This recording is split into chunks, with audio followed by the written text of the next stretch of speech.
for... Oh, we are now live. Sorry, I thought it was going to give us okay. a countdown. It didn't do the countdown. I don't know what's up with that. That's all right. Hi, everyone. I'm here with Robert Rowe, and he runs a channel called Sentinel Apologetics, and he's going to share his story today of how he went from atheism and how he found Jesus. And so I was just hearing a little bit about your work. And so do you want to share a little bit about yourself before you tell your story? Yeah. Greetings to everyone for the Bread of Life channel. Thank you, Rebecca, for this opportunity. So my name's Rob. I was born in India in '88 and came to Australia in '97. Yeah, and currently I'm in engineering, maths, physics related fields, a little bit of minor now in astrophysics. And then I became Christian in 2015. My journey started in 2010. Since 2017 onwards, I partnered with a person I met online. His name is Hunter Bailey. So him and I sort of like came up with this thing called Sentinel Apologetics. And yeah, that's been our sort of like a hobby ever since. So, you know, the channel is basically an academically orientated approach to the Bible, even though, well, me specifically, I haven't been to seminary, but I do come from an academic background. Hunter actually has been to seminary. He's about to start his master's. But yeah, the approach is, instead of focusing on sort of like a layman approach, maybe, or like a heartfelt approach, or like maybe a subjective emotional experience approach, which is fine. That's all well and good. Mm-hmm. What about a rigid academic approach? Again, it doesn't have to be objective, because then again, apologetics and objectivism is sort of, people have this perspective that it's like, once it's true, it's always going to be true. But in the academic approach, it's more like there's room for improvement. Mm-hmm. So again, is there a possibility to approach the Bible like that? And yeah, it's to bridge those who are hyper skeptical, because they are coming from that scientific background. Mm-hmm. And then, for them to then realize there's no reason to perceive the Bible as either an error or it has no application.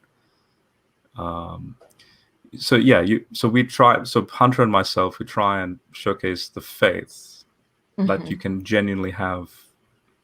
The Greek word for faith is pistis, which means trust. You can genuinely trust in this thing we call the Bible and Jesus. But again, does this involve 100% knowledge as to why you should trust? And the answer is obviously no, because we're finite human beings. We don't have omniscient knowledge. But if the model is true in the marketplace of ideas, mm-hmm. if the model is sustainable, that should be enough. Kind of like, faith like a mustard seed sort of analogy. That should be enough for you to go, there's no reason to reject it. Mm-hmm. But yeah, I'm just giving a very broad brush sort of approaches to where I'm coming from with that.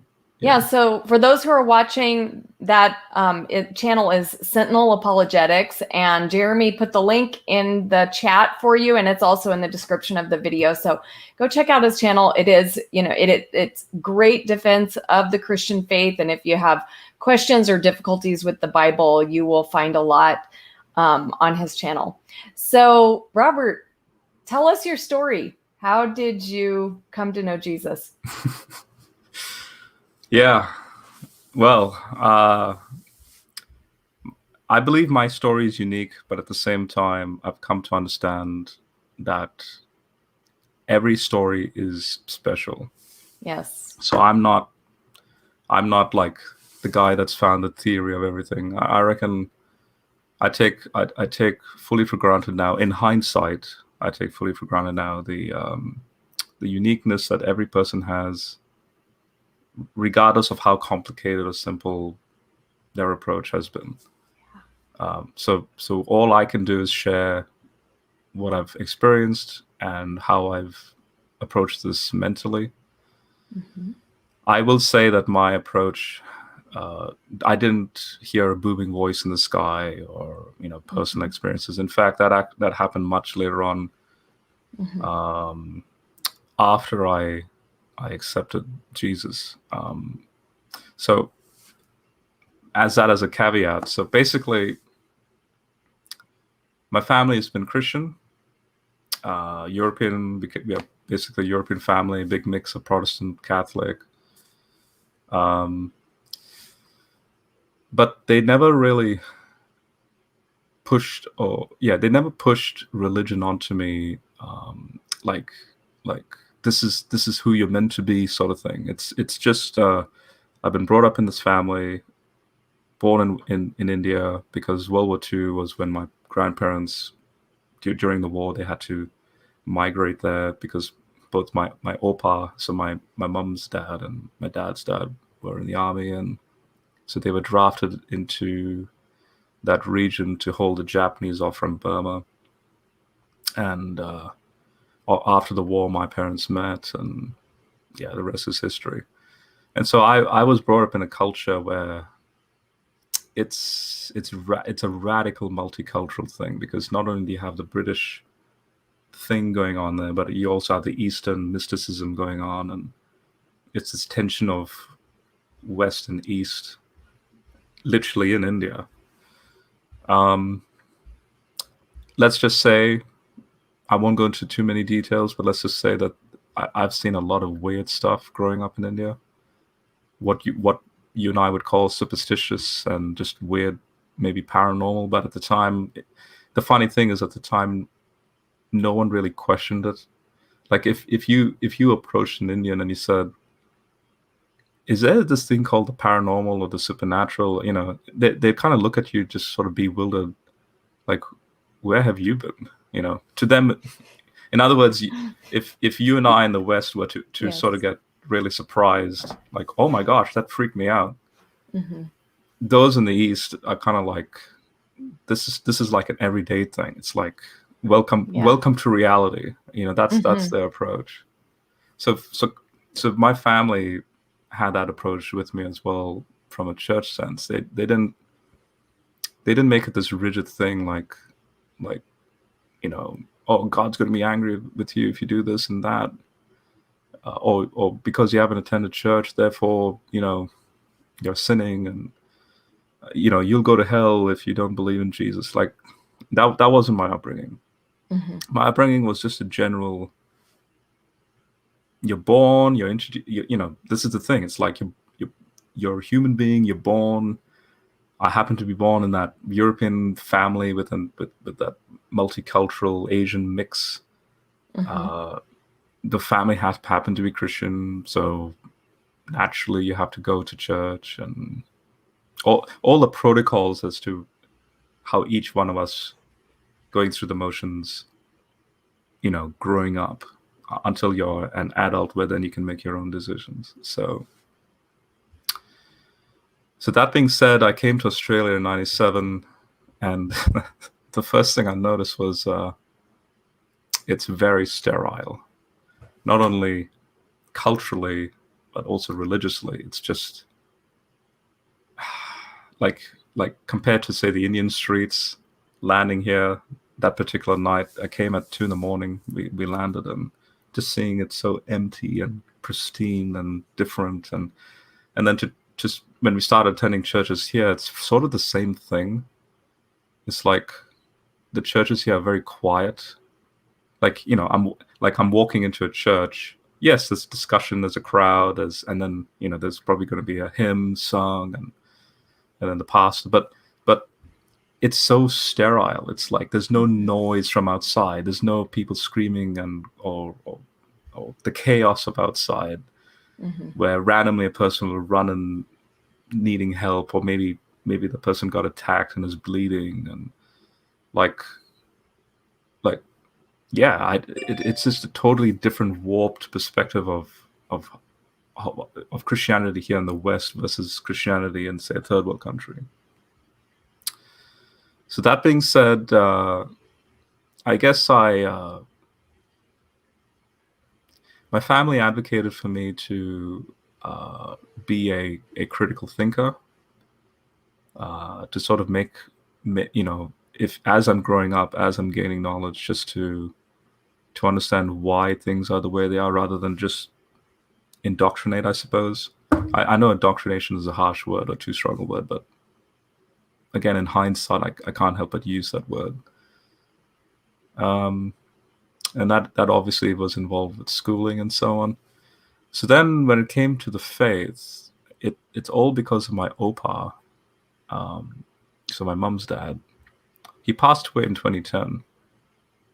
But in 2009, I was 21 at the time, and I reckon he knew that he was nearing the end of his life, so he started to approach me, sort of like an armchair discussion, like let's have scotch in hand, like I'm old enough to drink, that sort of thing, and like an armchair discussion. I'm no longer just your opa. I'm sort of like, or you're no longer just my grandchild.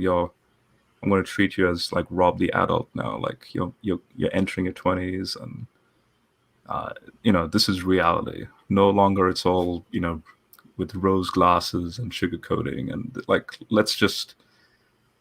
it shouldn't come to a surprise to you when I explain this to you, especially coming from that Indian background, right? About the reality of life, and he approached me just bluntly, like, the day is coming, I'll go away, and you need to be a man in certain circumstances, moving forward, and now, and I'll admit I haven't heeded to his encouragement perfectly. I mean, I've failed along the way, but just within that discussion, when it came to religion, I couldn't help but see some form of special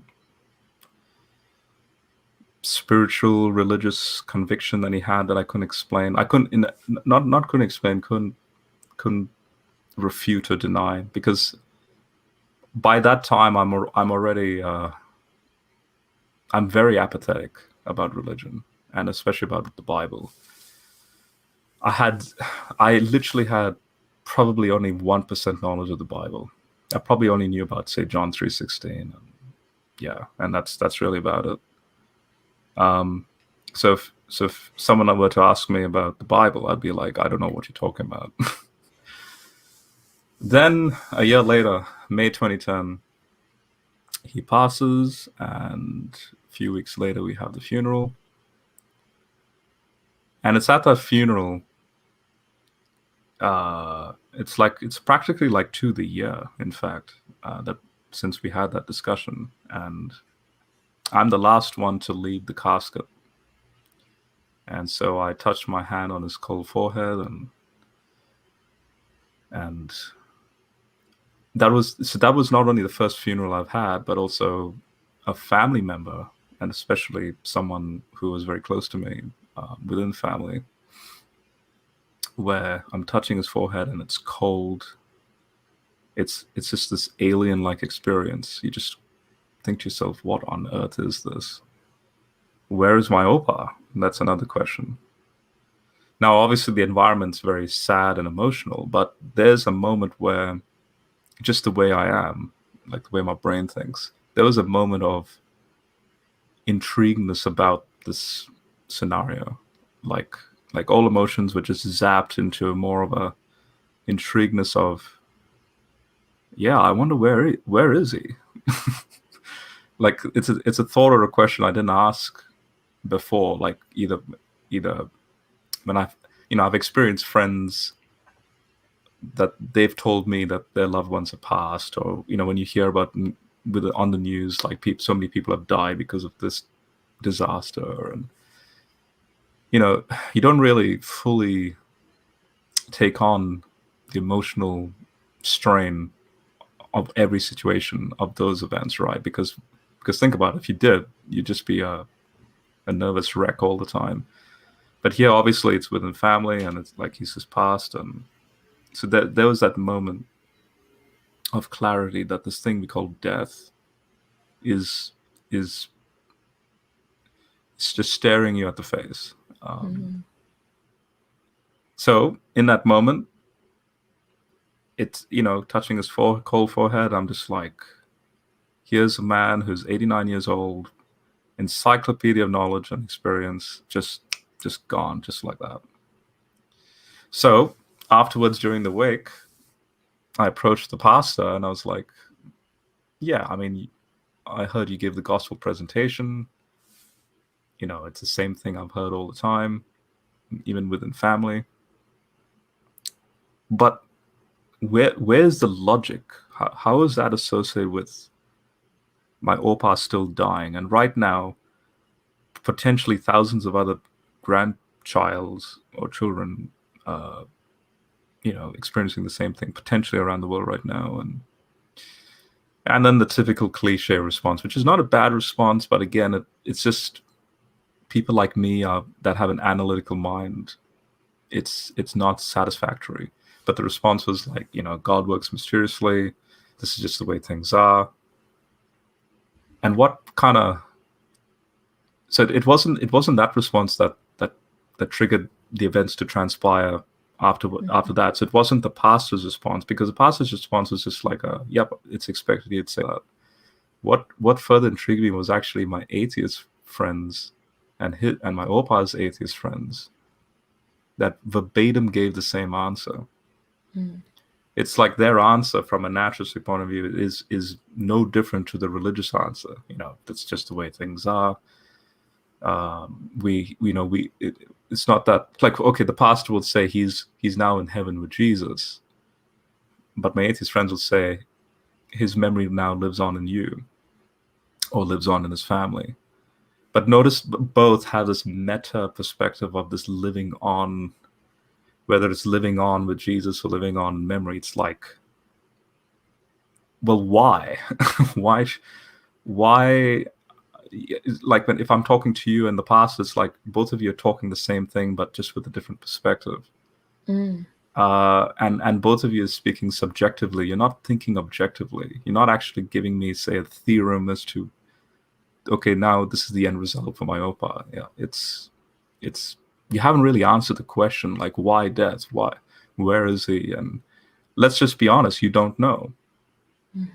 And that's generally the answer. That if we were honest, we should say we don't know. So that then, because of that, a week or two afterwards, again, obviously because the emotions are there and so on, but the analytical side was saying, look, if God exists, like I had like an epiphany moment.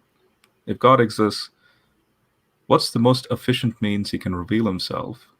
And if he does exist, what's the most sufficient means he can solve this thing called death, if it is a problem to him?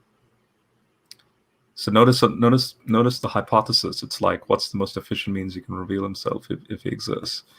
How would he have to go about? What would he have to do to go about revealing himself?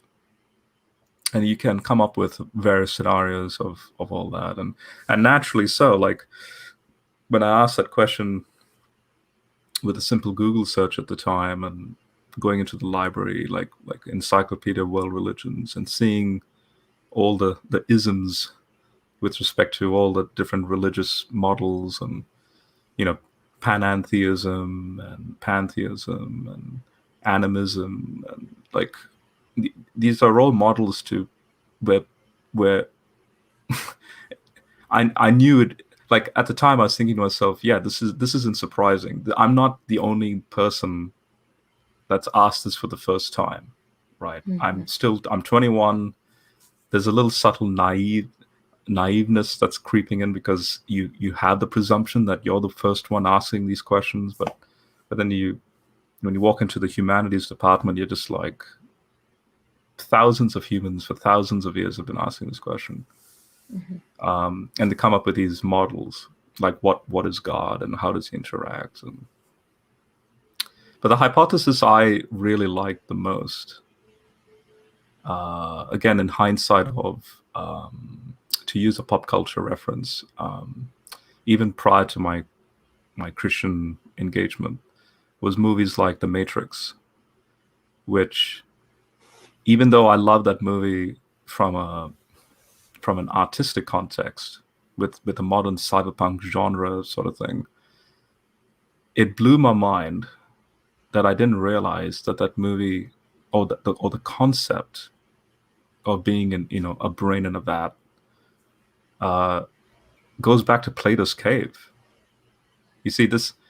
So in other words, when I started to realize that one of my favorite movies, like The Matrix, or these things that we take for granted in our current culture, these are ideas that have been around for thousands of years as well. So in other words, I was then starting to realize my absolute ignorance, genuinely my ignorance, even though I may have a proficient knowledge about, say, scientific stuff, like, I could derive Einstein's field equations and, stuff like that. But you then start to realize, yeah, you are so ignorant about a lot of things. So then when I'm seeing these concepts, these very interesting, intelligent concepts about the problem of reality that people have been asking, so like Plato's cave, moving forward, I then use that, and then through that, the Matrix movie as a means to go, I wonder if God is like Morpheus. So in other words, I'm like Neo in the system. God, Morpheus is outside the Matrix, but he has to descend down into the Matrix in order to then go, hey, Neo, I've been looking for you this whole time. And so, again, I have zero knowledge of the Bible.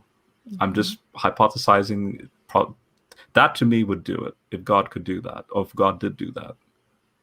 And then, so that's, what would be the most efficient means if that process took place? Wow. But what would be the most sufficient means then to solve, this death problem? Well, the only way he could do it, he can't just have things that's apart from him, which is true, which, again, speaking now in hindsight of Christian theology, like the universe is distinct from God, because it's not that the universe is a pantheistic sort of concept where God is the universe, because ontologically you have God and then this thing called creation. But at the same time, as the church called it kenosis, so the emptying nature, so God continually sort of like simultaneously upholding the universe and being separate, so that hypostatic union between creation and creator. But I didn't know these concepts. All I could imagine was somehow God, if he exists, and that Morpheus analogy, if there is a problem with this reality, and that is this thing called entropy, death, decay, and so on, is there a way he can join his nature to then cause like an update, like a firmware update or some form of solution to then just stop once and for all this thing we call death, so that the system is rebooted into now like a godlike ontology. So that was the hypothesis I was laying out. And the Quran doesn't really mention any of that stuff. The Quran, you have this isolation, more like a deistic sort of deity. Allah is way out here, and then he's somehow able to interact with so-called messengers, and then they give this message of just repent and have faith in Allah, and that's it. And then you're dependent on Allah's grace whether you get into heaven or not. And that's another thing. It's like this concept of heaven, like, what's the purpose? It's like, if heaven is the end goal, then why create this first time anyway? You see, these are all these skeptical questions I'm having in my mind.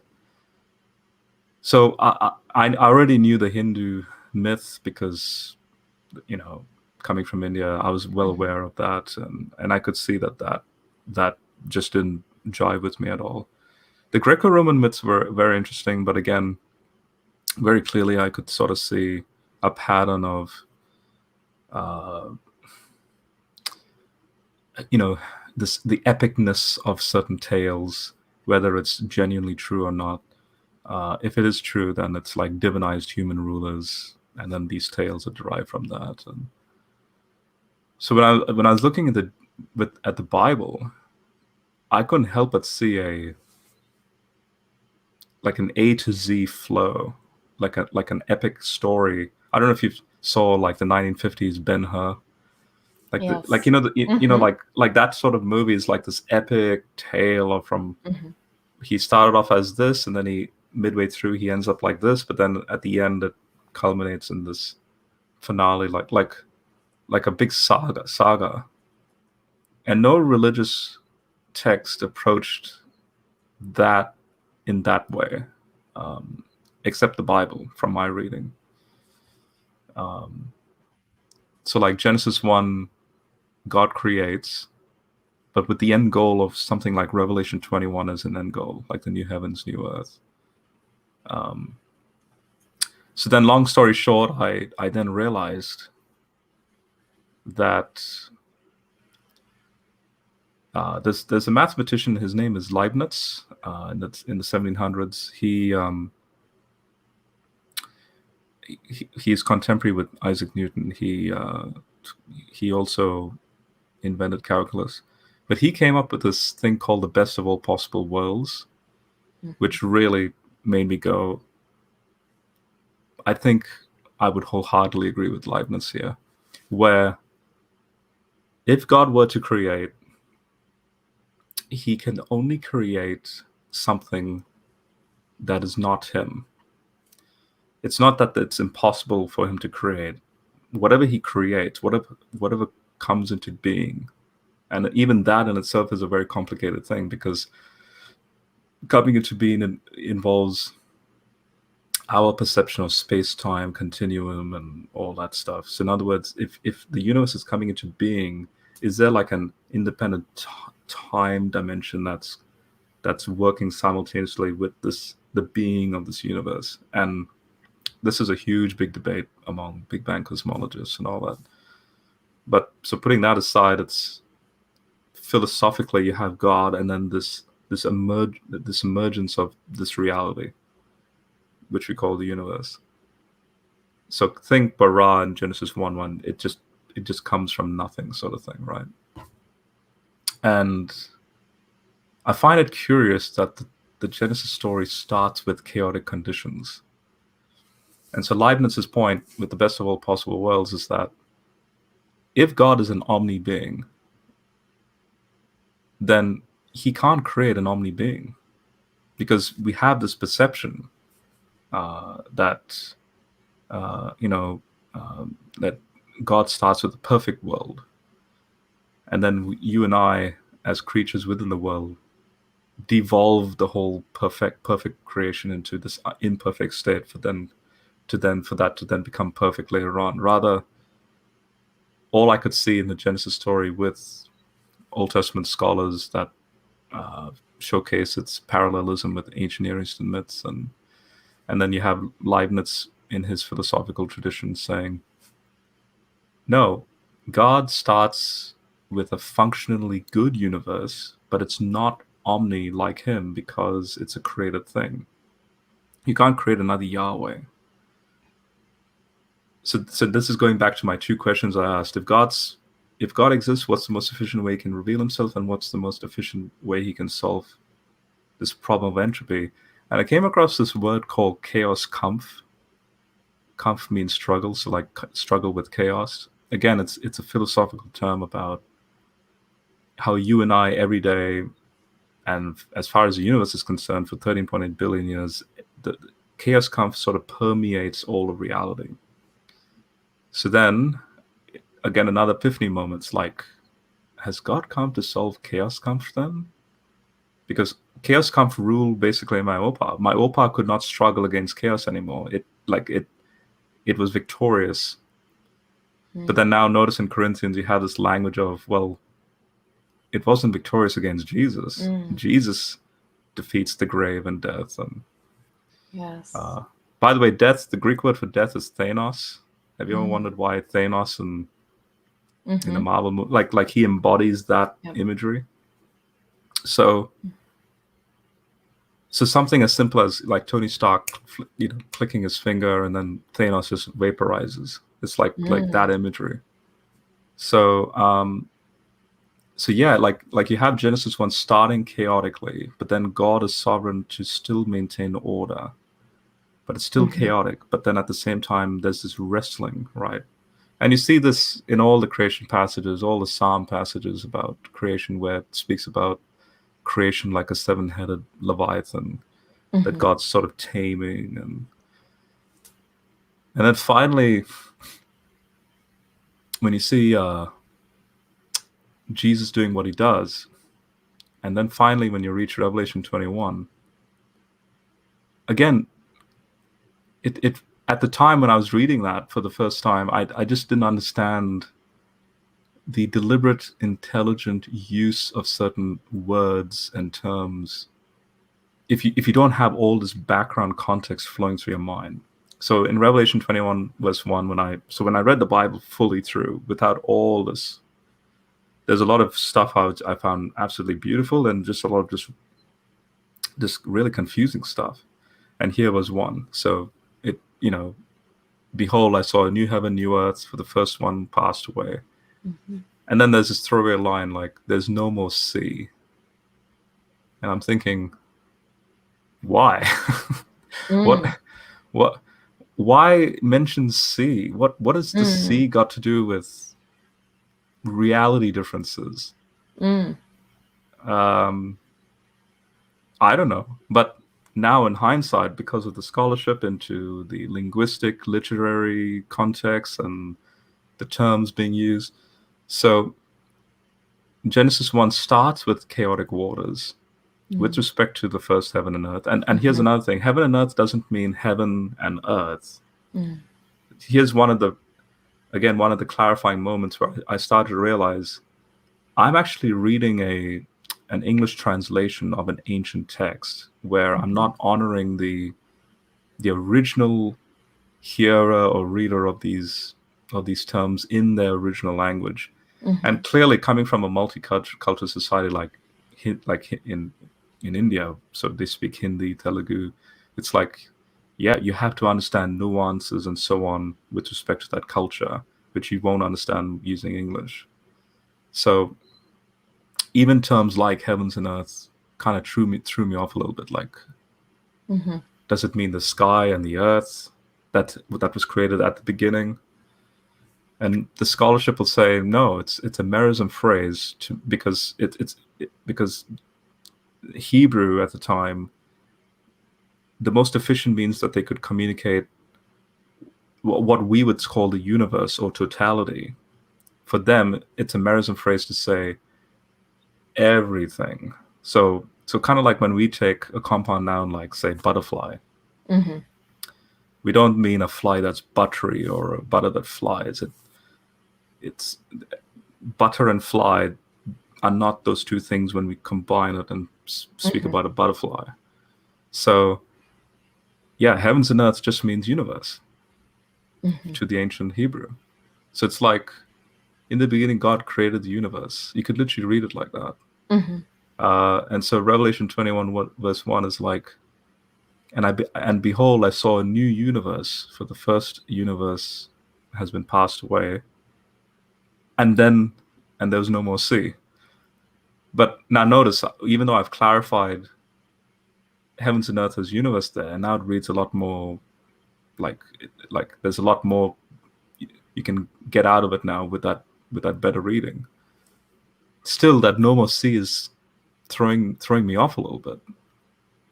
But then again, a clarification of no, the chaotic waters sea. What does that connotate? Entropy, chaos kampf. That language in the cosmological model at the time, and oh yeah, if there is a new universe, there is no more chaos Kampf. There is no more Mm. chaos. And how is that possible? Ah, I see. Because again, and as Revelation 20 keeps reading through, it's like there's this holy city called the New Jerusalem. It has these features that's not like the first creation. There's no sun, moon, and Mhm. stars required, and that in itself communicates. Well, what is the sun? What is a sun? It's nothing but a big hydrogen nuclear bomb, like Yeah. what you can see in my background, that's been exploding for like 4 billion years so far, but that's still under the laws of thermodynamics and entropy and chaos Kampf and all that. So therefore, if there's no more chaos Kampf, something like that won't exist anymore. Mm. Something other will be existing, which is a totally brand new physics. And So then, now yeah, in your yeah. search, you sat down and you read the whole Bible cover to cover? Yep. Okay. And so But I during didn't that understand time, all of it. okay. Yeah. But and then so when you got finished with that, or like was it sometime during the process, or how did you come to understand like who God is and who Jesus is? Yeah, so it started in 2010, finished the Bible late 2011, early 2012. I only came to faith middle to the end of 2015. So, and in that moment, it was still a technical sort of thing. Like I can only accept this purely because of the data points. Again, to use an analogy, like say Einstein's field equations, which I used with respect to say the GPS, just to keep it simple. So my Oma still uses the GPS, but simply by just pressing a button, versus me who understands the physics going on with respect to that device. Now, does this mean that my Oma, in order for her to use the GPS, I have to first force her to understand every permutation of that GPS device, and only then she can use it? No. The fact is, it works. Like from a data point of view, whether you look at it with all that rigor or something as simple as just press that button and it'll take you to that destination. That's how I was approaching the Bible as well. It's like as I'm reading through it, things are starting to fall into place, just like that, sort of like that innocent Omar analogy of, oh, the button's working here. Oh, there's maybe not here because maybe I'm losing signal for the moment, but I'm not going to then throw it away. So far, there's key moments where the button's working and the system is working, and so the yeah. buttons weren't working in the other worldviews you examined. Like you mentioned Not at all. the Quran, and Yeah. you mentioned some other worldviews. So when you investigated those, was it like there's no data points here that I'm like yeah, so for example, the Quran, there's no narrative flow. In fact, the Quran is a lot harder to read through first time. If you've never been exposed to that form of literature, you are gobsmacked with just the way that, I mean, again, this is no offense to Muslims or anyone, especially I have a few Muslim friends as well, but at the time, I just I was just losing a lot of patience reading through the Quran.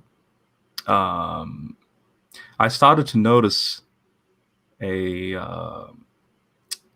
pattern in the Quran where it's all about Muhammad's psychology and his growth, moving from one to the other, and then sort of like reminders of past events. Because don't forget, the Quran is 600 years after Christianity, and so it's like recall when this happened and recall when that happened. But then the Quran, now in hindsight, now that I've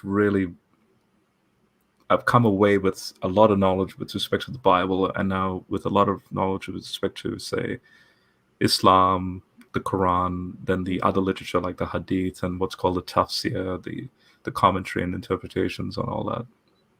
Oh yeah, I know way more than I did first time around. And now in hindsight, now with what I do know, I can I can, without any reservation or hesitation, say to anyone that if someone were to ask me, what do you think of the Quran? It's nothing but someone's fan fiction of all the literature that transpired before the Quran. So someone took scissors, went through 600 years of Christianity, both the good and the bad. So Gnostics, all the heretical models, plus the New Testament, then a lot of the apocryphal literature during that intertestamental period between Old Testament and New, all the way back until maybe Jonah, which is, say, 8th century BC. Anything before, there's now missing knowledge. So in other words, that author, whoever that author for the Quran was, took from 8th century BC forward by the 4th or 5th century AD, that period, amalgamate, put it all into a juice masher thing, made it into this smoothie with just all that content, and then on top of that still distilled that down to a truncated tiny book that we call the Quran. Because the Quran has a lot of anachronisms, the Quran has a lot of misunderstandings, and it carries on myth, where I clearly could see this is just a human document or a man-made document of someone's attempt to mash all of history up until that point, but then to have supposedly Allah giving this as a unique special revelation to this one individual called Muhammad. And for example, I'll throw some examples. Like there's this legend that in the 2nd century AD, Jews were translating their Hebrew Old Testament into Aramaic, and it's like the Targums and all that.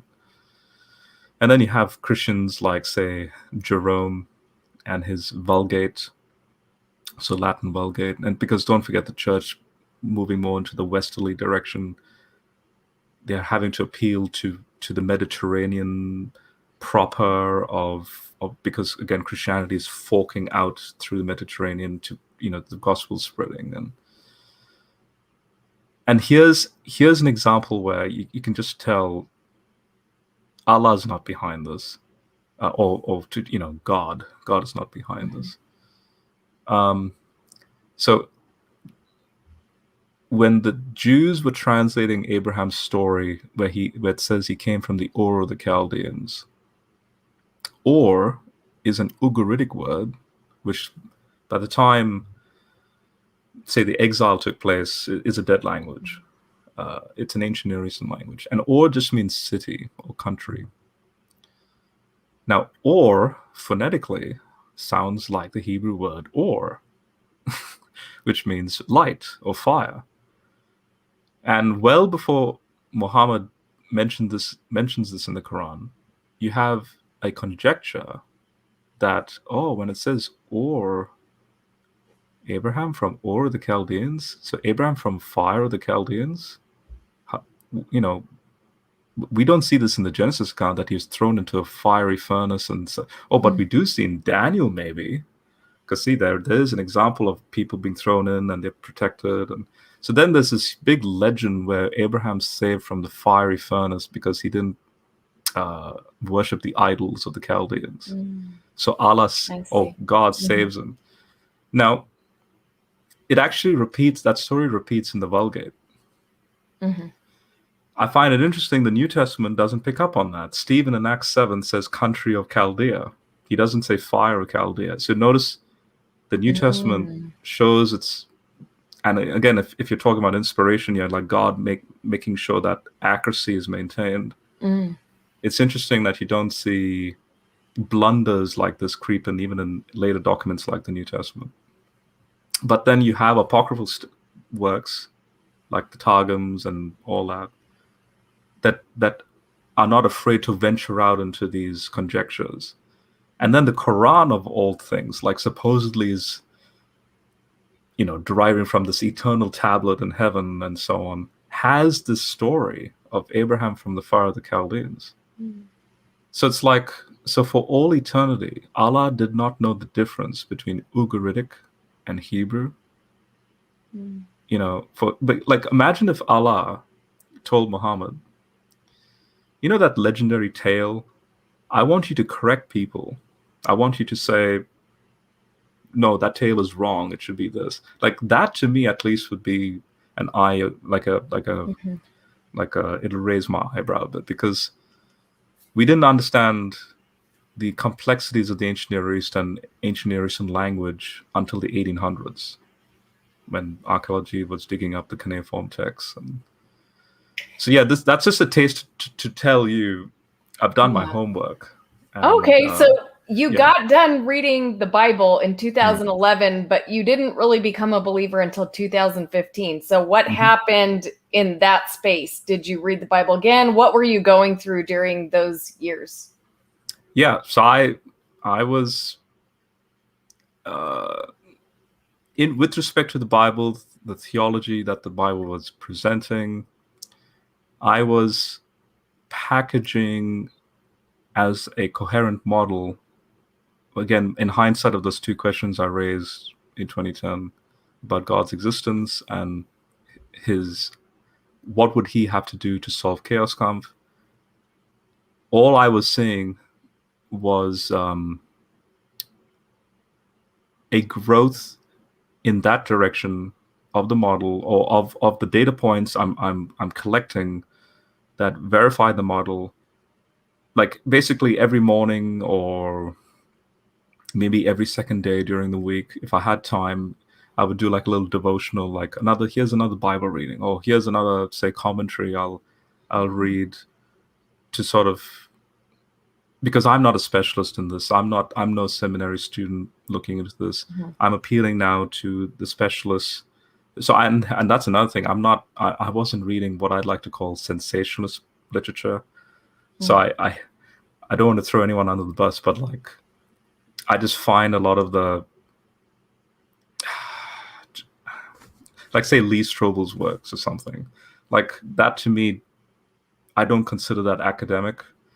Like, I reckon it has its purpose in other areas for those who just want to, I don't know, quick answers or something. But for me, I'm interested in the very dry, what people would consider boring, every detail approach, even if it takes a long while. But you know, for example, if there's a footnote, so some commentary that's specializing in a very detailed focus overview, so they'll have footnotes, and then I'll track down the material even in those footnotes. Like that was my approach for those 5 years. And I've even collected a digital library with, it's become famous now on YouTube land. So for example, Nathan knows about this. Like what is the digital library called? It's my Sentinel Apologetics library, but okay, I call it the 10,000 books library, and that's because at the time people didn't believe it, but when the link was sent out, then they're like, oh yeah, okay. Basically, it's just a collection of PDFs of journal papers and books, and you know, over the last 10 years I've collected, and yeah. Okay, so 2015. By 2015, what happened? Like, what made you? Did you have a moment where you said, "This is true"? Like, what happened? Yeah. So basically 2015 was the year when I finally I saw enough material. So the data points that the New Testament sets forward as purely from a theological or a hypothetical scenario was everything I needed it to be. And even now, 6 years later, I've learned even more from the New Testament, which again clarifies my conclusions back then as well. But at the time, it was sufficient for me to go, if this is true, this is absolutely not just remarkable, but it's beautiful. So just in that pure theoretical framework, I couldn't help but go, this is just amazing stuff.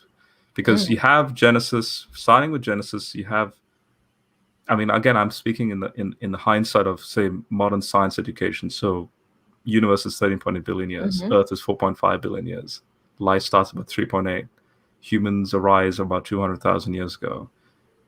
The migration patterns, then say 10,000 years. So I believe Noah's flood was about 12,000 years ago in the Persian Gulf. Then the whole Genesis narrative literally, I believe, goes through that entire cosmic history perspective, finally funneling down into Abraham's story. Then this epic narrative of God trying to create a family, a divine family, which is you and me in Jesus, being adopted in Jesus. But basically this epic narrative of God going, hey, you'll be like the stars, you know, your family will be numbered like the stars, and then finally Jesus fulfilling that, which is the point of Romans and Galatians. So I'm thinking to myself, it's not like all the biblical authors were seated in one massive room conspiring together to make this grand narrative. They didn't even meet each other. And they're just so far apart. And you mean to say that this narrative flow has the same thread of grace running through, to quote, say, 16th century Christians like Matthew Henry, who mentioned that, like, there's this thread of grace that flows from Genesis all the way through. And it's just, so again, I'm not even in that moment of a rigid technical approach. For the sake of argument, I'm sort of putting God away from the Bible and just treating it as a human document. So even as at the horizontal playing field of just, well, it is true, humans did write the Bible, but they sort of like had like an omniscient knowledge of the human psyche and human feelings and human history, how things planned before, well before humans even came on the scene. The fact that they're able to hypothesize the conditions of creation, moving forward into what might happen in the future, like predictions and so on. And then finally, if Jesus is indeed the incarnate Logos, there you go. If what's God's most efficient means he can reveal himself? The incarnation. It just happened. It just has to happen at one time. If Jesus is God in flesh, now you have explicit proof that God exists. Everything else, like fine-tuning arguments, all that's all at best implicit. But like 1 John 1, so John's letter, 1 John chapter 1, it literally starts, in what existed in the beginning, this thing we call the word, Logos. We've actually touched, we've heard, we've seen. There's all the empirical senses that the author's trying to communicate, that this invisible Logos, this concept that you Stoics and so on had as this intelligible prime mover and so on, has actually become tangible. What really sold it for me, and then I'll get into that more emotional aspect after this, but when I started to see how the theory of Christian theology, how the theory or the theoretical framework, how that interacted with the Eastern cultures. So I understand the Western cultures are analytical, philosophical, all in that abstract sense, and it's just a given because, again, European descent, that's just the way things are. But the East is a bit different. It's a whole different ball game. So when I was reading about when Jesus says to go into all the world, it's like, yeah, I can see why Christianity makes sense in a Western world, because guess what? How ironic. Western values and science is all dependent on the Christian worldview. If I was in the shoes of one of the disciples, I would be flabbergasted, just for the sake of, I don't know, teasing Jesus a bit, because I'd be like, this is a Middle Eastern religion, and you mean to tell me that this will have an application to people in China? And the answer is yes, because that's the bold proclamation Jesus makes in Acts 1. So the Chinese translation just made me go, yeah, this is providence at play. This is not just some human guy just thinking that the logos concept has, so when John wrote, in the beginning was the Word, and if God's not part of that process, or Jesus was not part of that process as to why John wrote what he wrote. So in other words, imagine the Jesus story is fiction. Imagine God doesn't exist. Imagine all that is this is just one big, kind of like the Quran, just one big fake thing. So John then somehow still at the same time knew that the Logos concept will have application to a Chinese culture, in this sense that the Chinese hold to this thing called the Tao. And when missionaries went to China, they were trying to communicate the Logos principle to them, and basically in return, the Chinese people were like, well, we do have this concept of the Tao because it means way or movement in life, intelligibility, but this Tao is something immaterial, not personal. It's just this ephemeral sort of like, think again like a sort of pantheistic thing that sort of permeates all reality, and that's it.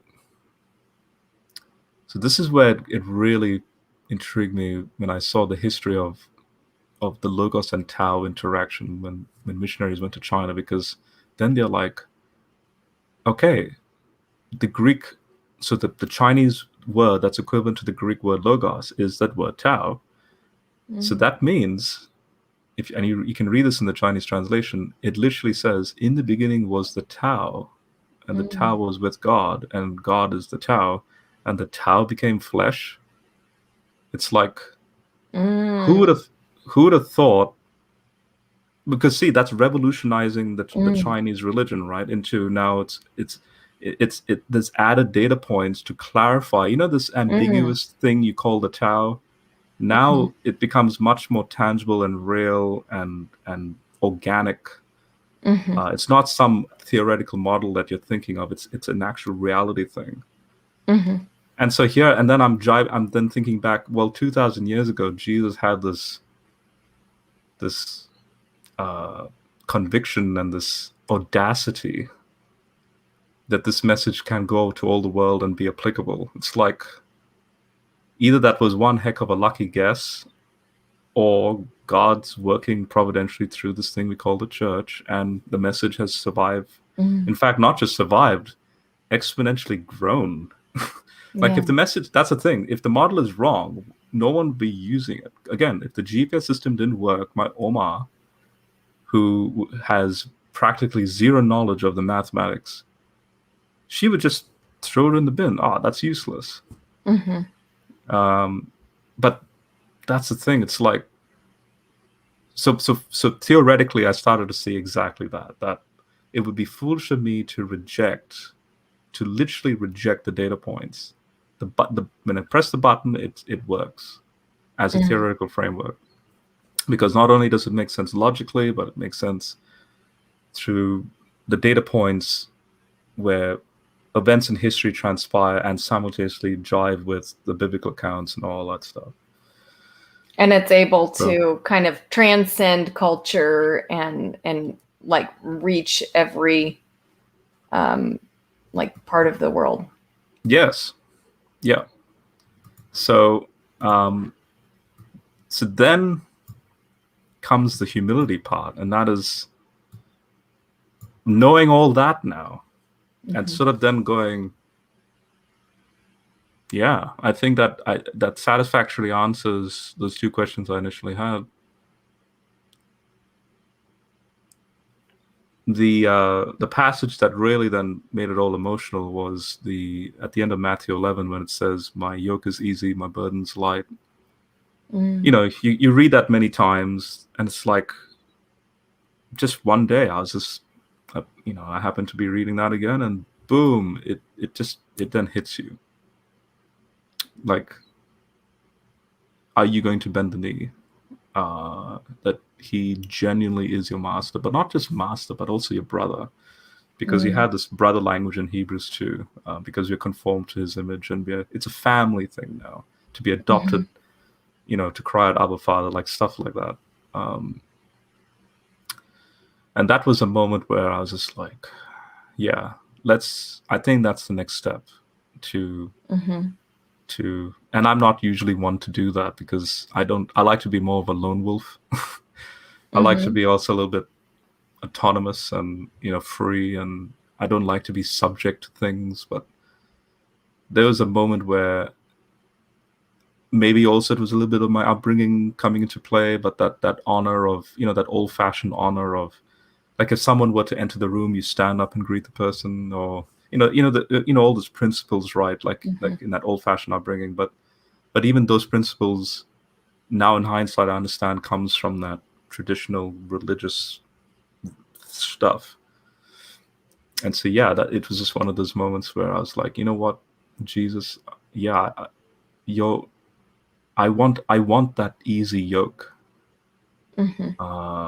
Because it's not that I'm, and that's another thing. It's not that I was going through sin and then I started to feel all, like, oh, I'm this wretched sinner and I need forgiveness and, I need a change in lifestyle. You see that, like, I hear that a lot in testimonies, but it's not like that was the reason why I became Christian. It's all these data points that then makes you understand that, yeah, you're falling short. Yeah. But again, the falling short part, like after becoming Christian and with the yoke stuff, then you start to self-reflect and go, yeah, that's pretty bad. Don't do that anymore. In other words, my anxiety was more prone to the ontology of reality than, say, the sin problem. Yeah. It's only afterwards, in that relationship sense, what I like to call a tug, like this tug in your heart, where you start to go, do that. That's a good thing to do, but then don't do that. Like, now I started to see the value of the domino effect of where sin can go, and the toxicity of sin, and then the realization of, my gosh, the more you meditate on this, the more you realize, like Romans 7, what a wretched man I am. Who can save me from this body? And it's, again, yeah. I was just going to quickly say that the Matrix analogy, like in the movie, you have from birth the baby that's got all the tubes connected to it, so it's a slave to the system. Yes. And you're not really free unless you take the red pill and you free yourself. And in other words, those cables are symbolism of the sin-like nature. And yeah, I used to use the Matrix to share the gospel. I don't do it anymore because now it's like, an old movie and people aren't, it's not as very fresh, relevant. But yeah, I used to use that, and I think it's and I think what you're saying is true, that, there's a lot of people who don't come to Jesus through that path of, seeing themselves as a sinner. And, but like you said, more of like the idea of like, what is reality and, what is life about? And so, there's different ways that people can come to know Jesus, and it really depends on like what they're wrestling with in life. And I've often found, like, when people really are focused on evangelism as, you've got to make them understand they're a sinner. Well, that often is not effective, because people generally think of themselves as good people. And sometimes you don't have to make them feel like a terrible sinner to help them see Jesus. You can help people come to know Jesus without even really going there. But like you said, then once they do know Jesus, then it's like they start to realize that, hey, I'm not as great as, I maybe thought of myself before. Actually, there's some corruption in me that I really did need saving from. But, it doesn't have to, go through that path of like first you've got to recognize what a terrible sinner you are, and then, come to know the truth. Mm-hmm. So it's interesting to hear you tell this testimony that, hey, that wasn't, it wasn't like that for me. I realized that I was a sinner kind of later. Like, first I was just trying to deal with this problem of, why am I here? Like, what is reality all about? But again, to bring in the Matrix again, isn't that exactly the way Morpheus approached Neo? It's like when he's talking about Neo, hey, don't you feel like Alice in Wonderland, tumbling down a rabbit hole?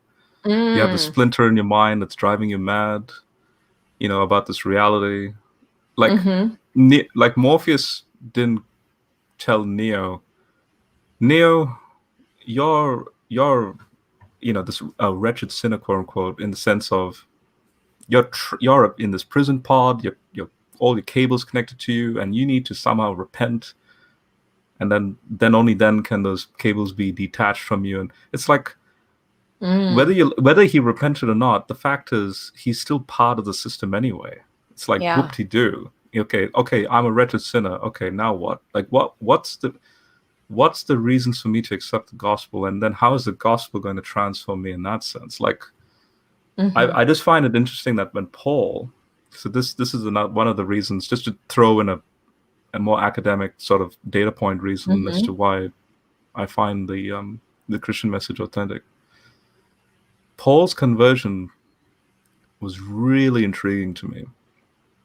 Again, this is something I don't really see spoken of much often. I see Paul quoted a lot, but I don't see his life or like a biography of his life spoken about a lot. Probably the one time I've seen a Paul biography is by N.T. Wright. Like 2-3 years ago, he published a book.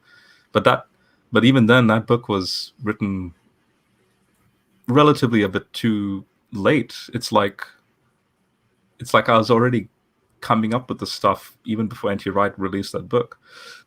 I'm glad the book's out, but I just wish a book like that existed before I started my journey. But basically, I noticed that Paul, he gives his credentials in Philippians 3. He's like, I'm a Hebrew of Hebrews. As far as the law is concerned, I'm blameless. I'm a Pharisee. But then he goes into that epiphany clarification. Well, now I consider all of these credentials to be, and then he uses a very naughty word, the S word in Greek, but dung, right?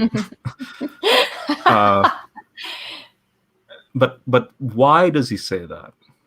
It's not, you see, notice he doesn't come at this first time and saying, I'm this, the Romans 7 sort of thing, I'm this wretched sinner, and that's why I became Christian, because I realized I'm a wretched sinner. It's actually the reverse. So yeah, you see this in Acts. He's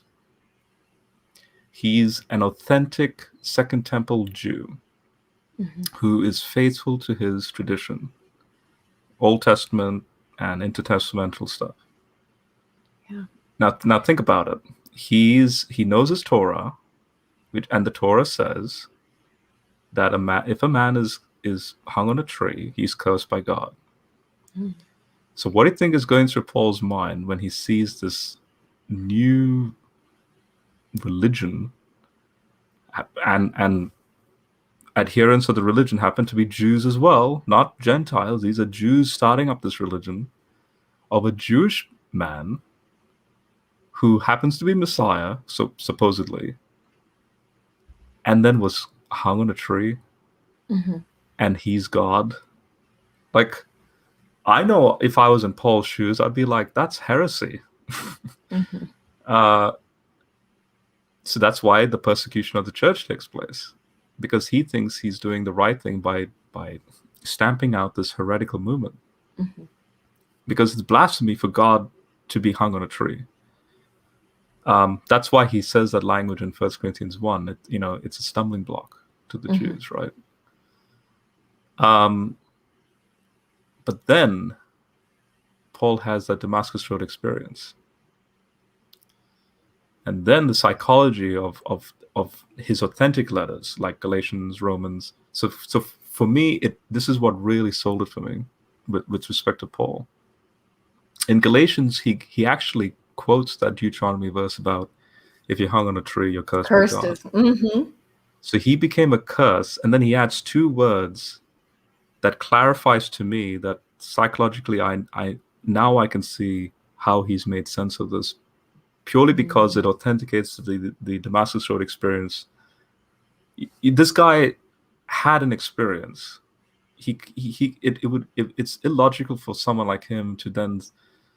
It's like saying someone who, like a NASA astronaut who's seen the globe and then he becomes a flat earther.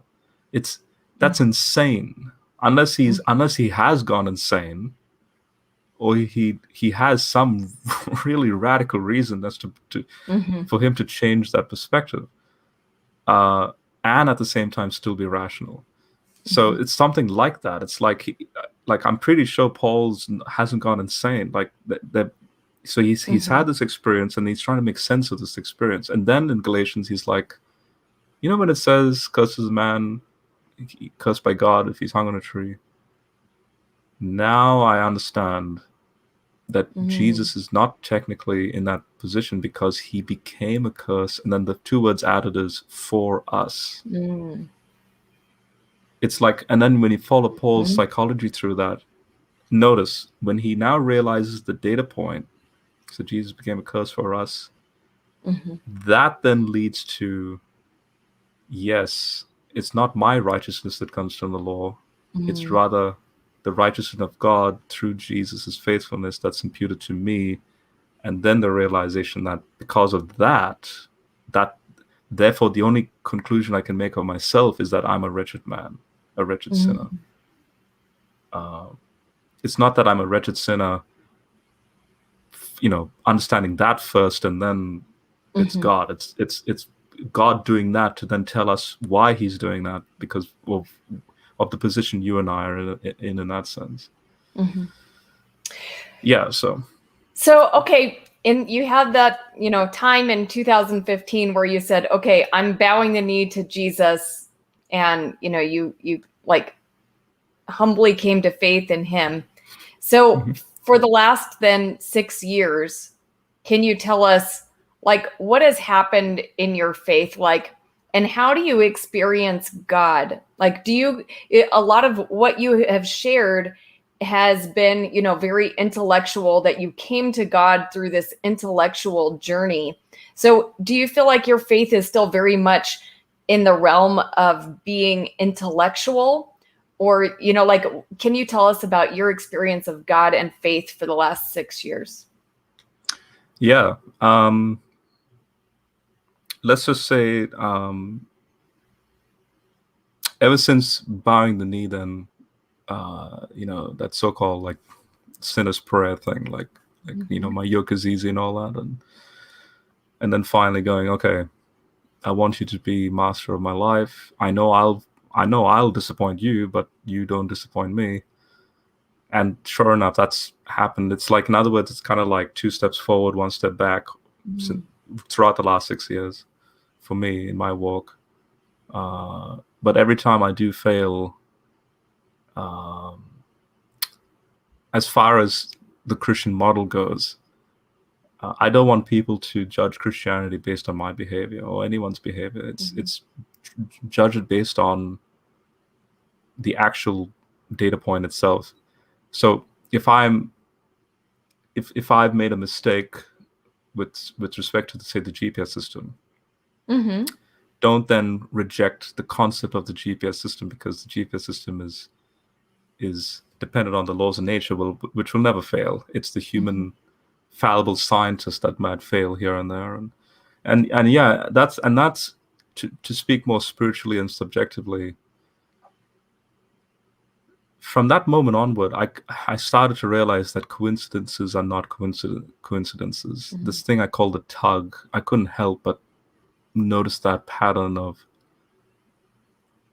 like maybe an epiphany, or go do this or say this, or you know, maybe check this out or read that, or things just fall into your lap for good and bad, but it's all for your own personal growth and understanding. And then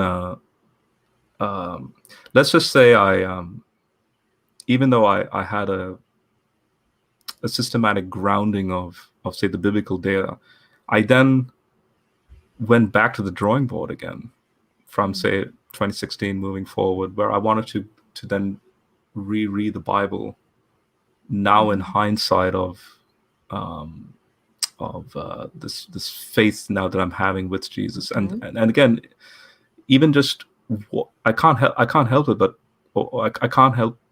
I can't really explain this. It is an out of this world experience where the moment you do put your faith in Jesus, like you're my master and Lord, it is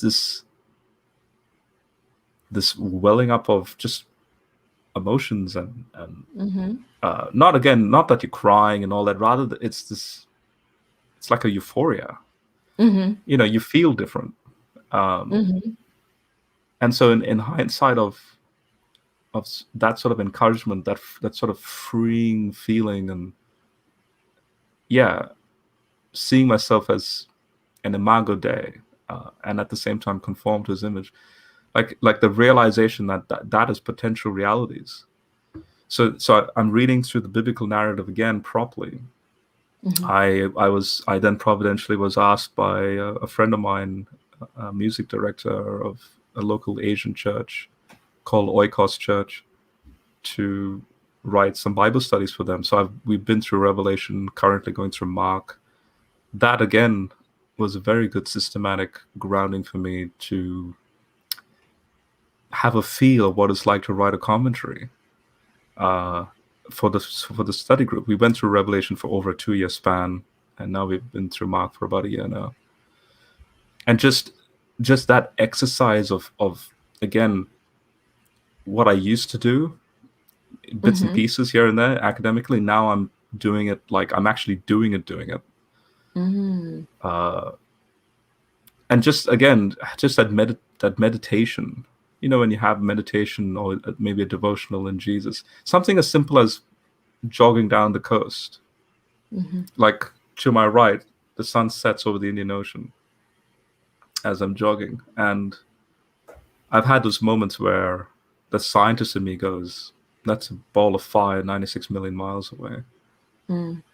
But then I start to feel sick in the stomach when I at the same time realize, Rob, do you notice how limiting that perspective actually is? Yes, it's all grand and awesome, like this object that's 96 million miles away, to show the size of the solar system and all that stuff, right? But do you see how, at the same time, how shallow that is? Because notice there are other people here potentially who may not be perceiving that scientifically, but rather they may be just seeing it as, say, like a beautiful 2D painting of a sunset. And in light of Jesus, understand that it's by the grace of God that all of this is possible, and that you're able to enjoy it, even in this very moment, to enjoy the fact that you're able to breathe in a healthy way, to have the strength to run, to just the fact that you're alive. You see, it started to make me very humble about life in general, and all the more, again, it made my Opa's convictions, or my Opa's discussions when I had with him, about life, I was once that naive 21-year-old.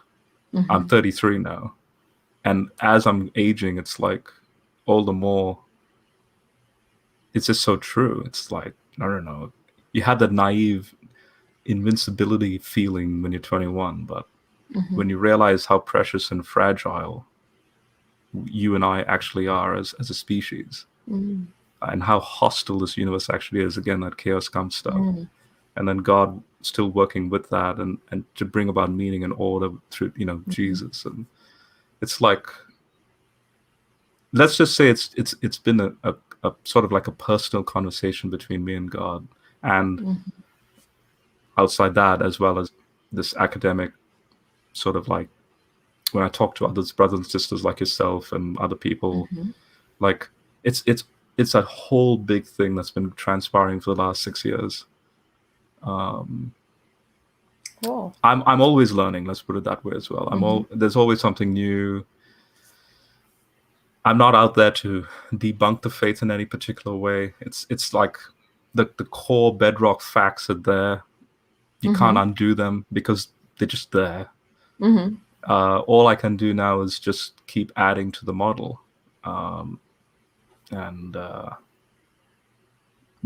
Yeah, there are moments where sometimes I even burn up purely because of how much data there is. So I just sort of have to like just take a breather and just, it's, in other words, it's not going to go anywhere if I take a week or two off and I go and do other hobbies. And the point is, even when I take a break, God is still Lord. Jesus is still Lord, and yeah, I don't want anyone to get to then start to get a little bit too anxious about, oh my gosh, there really is that much content out there. The answer is yes. Trust me, there is a lot of content, but you don't have to do that for salvation to be possible. God's not going to examine you like, do you know these things, and only then you're my son or daughter. No. Yeah. It's not about performance. So, yeah. Rob, we have some questions in the chat. And so I'm going to put this one up. But Computer Theist says hi. Okay. But here's a question. And let's see. There's also some questions previously. I'll go back to those in a minute. But this is from Luke Miranda. He says, have you ever had hurdles in your faith, such as unwanted doubt or intrusive sinful thoughts? If yes, then how did you overcome it? Oh, yes. Intrusive sinful doubt thoughts. I'll go unwanted doubt. Yeah, I'll go with that first, and I'll do the unwanted doubt. So you don't. You see, coming into the faith, I didn't really perceive my interests and my I don't know, say lusts or desires or whatever. Like, I didn't perceive that to be sinful. It's like, again, only afterwards that I start to notice this is unhealthy. This doesn't honor God and Jesus. And to use a music analogy, like say Rammstein, the German rock band Rammstein, I did not know, but apparently one of their songs, Weißes Fleisch, which means white flesh in German, that was a song that inspired the Columbine shooting. It's when the Christian worldview starts to kick in, you start to notice a pattern of evil where they have its own sort of like conversation and its own self-affirming pattern. Now, again, I don't want to judge, say, the musicians of Rammstein. I know that they're not Christian, so I'm pretty sure they're going to be judged and so on. But yeah, if they're being inspired in that sense to communicate evil in the lyrics, then sure enough, you see it take fruition by those who take it literally. So that being said, to give an example, I'm using that as an example to say that if I were to hear a song by Rammstein again, oh yeah, it would be nostalgic. There's that intrusion kicking in.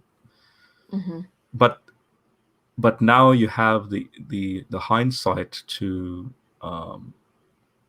there are moments, and it's not just in music, could be anything. Could be, say, you're on a date, or you're with someone that you really like, and like again in that sort of everyday life sort of thing, struggles and all of that do transpire. But then in hindsight of everything you've grown to know in Jesus, it's like you then realize, no, you should not be doing that. So So it's that sanctifying walk. And I'll quickly just say this. David Pawson, family friend who passed away in 2020, British theologian, he put it this way, and I've always used this to sort of calibrate my perspective on this. The gospel is so simple. It's literally this. This is how simple it is, and this should make you go, "What? It's that simple?" And the answer is yes. So there are Christians that, without realizing it, they make it a legalistic thing. You have to do this, like kind of like, say, James, like faith without works is dead and all that. So if you make it a legalistic thing, notice you're a slave to sin. It's not, again, I understand the implications of what James is saying. Yeah, good works should demonstrate an organic, real faith. But James is not saying make it legalistic. But there are Christians that fall into that trap of making it legalistic. And guess what? If you make it legalistic, you're a slave to sin. Okay. Then there's the other side that says free grace. God is gracious. Okay, you sin, all right, whatever. God is still gracious and loving. That is so subtle because, again, you're a slave to sin in that sense. So in other words, you're not free. You're a slave. And then Pawson says, and this is, for me, I didn't believe it at first because I thought that's too good to be true. But it's true. I've actually put it to the test. Not 100%, because again, I don't claim to be a sinless perfectionist guy. Like I'm a wretched sinner. 1 John 1 clearly says, if you say you have no sin, you made him a lie. So Paulson then says, in Jesus, when it says things like the Son will set you free, Christians have a freedom that no one else has. It's a freedom where you're free not to sin. So in other words, here's the opportunity to sin. Yeah. I've actually put this to the test where you can actually then say no without you even trying. Obviously, there's an enticement and so on, but I have the power now, in hindsight of all this, the power to say no. Even if it's a sin that's so minute and minor, even because, again, in that worldly sense, that's not a sin.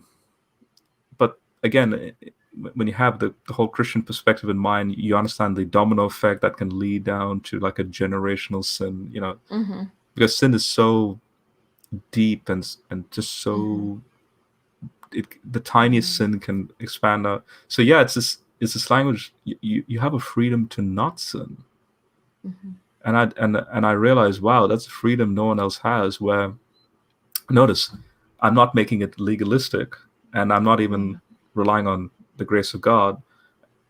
Through Jesus, I understand that me as an imager of Christ, so to be conformed to his image, I have the ability and the encouragement to be free. I'm not a slave to sin. So that would be my approach as far as moving forward. So the principle is, remember in Philippians 3, this is to the person, Luke. In Philippians 3, Paul says, I know I'm not perfect. I haven't attained perfection. This is like around verse 10 onwards. And he goes, but I forget what lies behind. I keep straining forward to what lies ahead. Amen. And it's that language that every Christian needs to acknowledge. Amen. As far as unwanted doubt, I think that's a good thing. It's good to have doubts, because if you didn't have doubts, then that would be very boring. So I like it when again, maybe doubt's a bit of an odd word here, but I like it when an unknown or not unanswerable, more like a question arises, or like a new problem arises, or that sounds that could lead down a doubt path. I can't wait for those moments, because that's the way Wow. my faith started like that anyway. It was through a lot of skeptical doubt, because that's the scientific method anyway, to keep testing and verifying. And Yeah. Cool. yeah. Okay, what about this question from Computer Theist? What do you think is the best way to deal with the violence of the Old Testament, especially in the killing of infants as stated in 1 Samuel 15? It's notoriously used as a stick by Skylar Fiction. Yeah, I know Skylar. I know Dr. Josh as well. They're both good guys. I disagree more so with Skylar than Dr. Josh, but this is one of those moments where when I interact with Skylar about these issues, it's clear that they're reacting with respect to the surface level reading of the text, which I know people like Dr. Josh are more sensitive to the original context, and hence not as reactive as someone like Skylar is.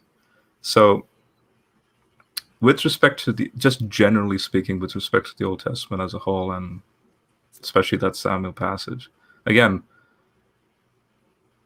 it was one of the questions I asked. Why does the Torah have just really odd verses here and there, odd laws? Just also the way of life in the ancient Near East, again with respect to this like killing of the infants and so on.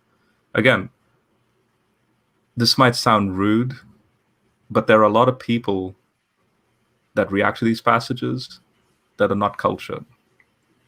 I hate to sound very blunt like that, but again, coming from that Indian society, there's a lot of barbaric things that go on that they find very normal. I mean, you and I would be horrified by the stuff that they do, but it's like, it's a culture that's just like, who are you to dictate the way we behave? Yeah, but now I'm not saying that killing infants is all right. It's horrible. All I'm saying is, isn't it interesting that you don't see the killing of infants in every book of the Bible? So in other words, every book has a unique historical, cultural context with respect to that book was written in.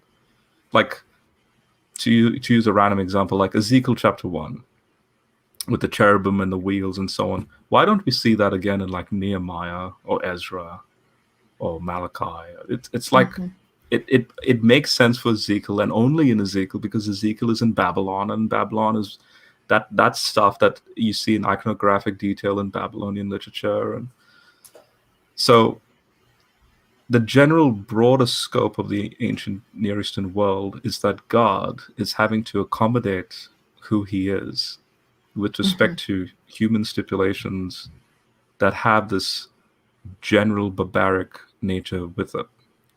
So, for example, Psalm 137. Is it 139 or 137 about by the rivers of Babylon and the dashing of the infants against the rocks? I don't know. It's one of those. It's not two. 139. It's not 139. Okay. But yeah, it's like a lot of people go down this rabbit hole, like these are just the emotions of the Israelites. And no, the Psalm is post-exilic. So it's the Jews that have now come out of exile, and they're thinking back to a prophecy that Isaiah gives. So in Isaiah 13, somewhere, I think verse 18 somewhere, there's this mention that the Babylonians are going to dash the Jewish infants against the rocks when the Babylonians take over Jerusalem and when the Jews are exiled. So it's like, so then the psalmist is then recounting that horrible situation that's going to happen to the Israelites, that just as what they did to us, it's like, it's like a give and take sort of thing, right? I would like this to happen to you. But what's interesting is within the Psalm, God is silent. again, because allow the Bible to have that human emotion for then you, the reader, to self-reflect and realize, if you're in the psalmist's position, I know there are people in this world that want justice like that because the emotions can well up. Yeah. But then in hindsight with Jesus, like in Matthew 5, it's like, you've heard it say, or you read it this way, but I tell you, love your enemy, turn the other cheek. It's like, yes, so then in hindsight of the ancient Near East, so God is having to accommodate primitive human laws to bring about a deprogramming of these barbaric ways of living, which is just common in the ancient Near East. Because notice that Genesis starts with an Edenic environment that doesn't have these laws. Like, think about it. Imagine if the Torah, already in that primitive state, is God's law with Adam and Eve. That makes no sense. So with Jesus, there's this tendency now to go back to that Eden sort of environment. So then that means, how do I know then that the Torah is a temporary thing, not that this is original to God? So in other words, the Torah does have an overlap with the ancient Near Eastern law codes like Code of Hammurabi, the Hittite laws, and all that. Well, you see this in Jeremiah 31, when God says, the days are coming when finally now I can bring it all back to that Eden environment with a new covenant, and it won't be like the first covenant. And guess who then brings up Jeremiah 31 again? Paul in Hebrews 8. Yeah. By the way, Jesus has come with a better promise and better covenant, because if the first one was faultless, there would be no need for a second. But because it is faulty, because guess what? Why is it faulty? All those human stipulations, the ancient Near East, that are like barbaric in nature and so on, but God's working with that. And finally now that's culminated in Jesus. And now we're under the law of Christ. So in hindsight of all that, we should not be pointing a finger to God, like, how dare you have this in Samuel, and or say that the Canaanites slaughtering. And that's just part of the ancient Near East. Yeah. And God, in his sovereignty, is bringing about this Jesus figure down the track to solve all that situation. And I'll quickly end it with this as an example. What do I mean by solve? For example, if you read the gospel narratives carefully, again, a lot of Christians don't do this, but do this in the sense that they don't notice that there's a deliberate reason why geographical locations are given, like Jesus goes here, Jesus goes here. There's a parallel to everything that happens in the Old Testament. So, for example, when Jephthah sacrifices his daughter in Judges 11, he's sacrificing it to a false god. Again, in the narrative, Yahweh is very quiet because, again, he sees this as horrible. It's a sin. Now, there are people that, because they see the horrors of it, they want to say, no, the daughter was given over to virginity. During the intertestamental period, it's a given. It was understood she was sacrificed, human sacrifice, but to a false god. Did you know that Jesus, in the same region, with the same names, like so that Jairus, there is a Jairus in the Jephthah story and so on. In the same location, just as there was a Jewish girl killed to a false pagan god, there's a Jewish girl resurrected by the true God incarnate. It's that reversal. Like, in other words, if you were a Jew reading those accounts in the gospel narrative, immediately going, Jesus has just, Legion, which was in Mark 5, Jesus just dealt with that Legion demonic stuff. And in the same vicinity, come and resurrected this young girl in hindsight of that supernatural demonic stuff going on, which is exactly the Jephthah story. It's like it's those parallels where Jesus is undoing everything in the Old Testament. Wow. Same thing applies to the Canaanite slaughtering and so on. Now, why do you say he sacrificed her to a false god? Like, where in the text are you getting that Jephthah sacrificed her to a false god? Because the deity that you actually see this in the text, that there's already a propensity towards. In fact, what I'll do is I'll bring up my notes on this quickly.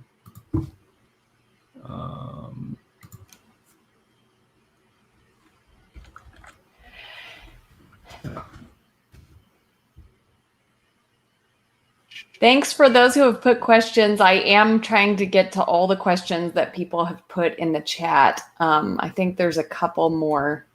So. Okay.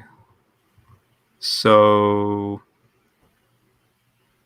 in Judges 11 verses 10 to 11, it says, you have to keep this in mind. This is one of the other things that made me just go, whoa, like, the big picture narrative of the Bible. Mm-hmm. In Deuteronomy 32 verse 8, you have a general depiction that from the moment the reason why Abraham was chosen in Genesis 12 is because of the happenings of Genesis 11. So in Deuteronomy 32 verse 8, it says, just opening that now, when the Most High gave nations as their inheritance. So verse 7 says, remember the days of old, reflect on the years of previous generations, ask your father and he'll tell you, your elders will inform you. So this is what's called the Song of Moses, where this is before they enter into the promised land, and Moses is saying, soon your children will ask you, why do we exist as a nation? Mm-hmm. So tell them the story. And then verse 8 says, when the Most High gave nations as their inheritance, when he separated the human race, he set boundaries for the people according to the number of the gods, plural. And then verse 9 says, for the Lord's portion is his people, Jacob is his Lord's portion. So basically what's going on here is Genesis 11 is a disinheritance of the nations, so Babel, where how do these other religions come up? It's because of the other gods, which are fallen, the whole fallen language in Genesis 3 and 6. They're now cast out of Eden. Babel is that final attempt to again, with that false worship, God disperses them all. So practically there are basically 0% humans worshiping Yahweh. That's why Genesis 12 starts with a complete clean slate, God picking Abraham, who's also a pagan, and making a covenant treaty with him, what's called a Caesarean treaty, and starting fresh, right? Now, what I find interesting is the Old Testament's not afraid to affirm the existence of other gods. But yes, Yahweh is obviously always true, right? He's the eternal God. Yeah. So by the time you reach Judges, it's already you're so many books into the Old Testament by now. Mm-hmm. But the point is, it's like when you see these things take place, like in Joshua's wars and in Judges, it's not just a human drama. The human drama is the horizontal stuff, but then there's the vertical, more cosmic, conflict going on, where it's God versus the gods. Again, Job, it's a heavenly discussion of the gods, but God being the main discussion with respect to this human drama, which is Job's story. So in Judges 11, verses 10 and 11, it says, the elders of Gilead responded to Jephthah, may the Lord serve as a witness that we are making this agreement. So the Lord is Yahweh. Serve as a witness that we're making this agreement between ourselves to do as we've said.